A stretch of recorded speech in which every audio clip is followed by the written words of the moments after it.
Είναι 2 και 10 Μίτσο. Τι ώρα είναι Μίτσο μου? Πόσο έχει ο μήνας σήμερα? Παρασκευή σήμερα, Παρασκευή σήμερα. Παρασκευή 25. Έχετε χάσει το λουκάνικο. Το μαλάκα δεν αυτό λουκανικάκι. Ήταν το κανικάκι άρφανα μου. Άρεσε και το ρίκι. Ρε μαλάκα, πάλι είπες στα παιδιά δεν έχει σχολείο. Ότι έχεις απεργία. Δεν θέλω.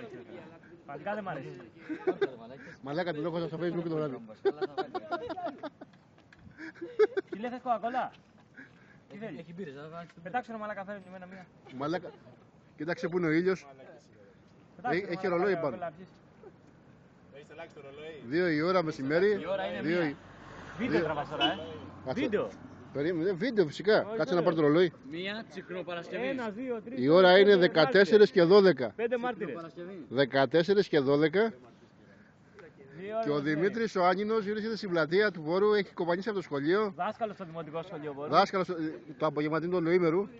Την έχει κοπανίσει 2 ώρες πριν. Ο οποίος καμιά φορά βάζει και τα παιδιά και ψάχνει τις τσέπες του για καραμελίτσα. Εν τω μεταξύ θα τους είπε ότι δεν πάει σχολείο σήμερα. Ότι δεν έχουν μάθημα, έχουν απεργία. Είπε ότι έχει τη δόσα των πτηνών. Ή εκδρομή σήμερα. Ο Δημήτρης ο Άνινος.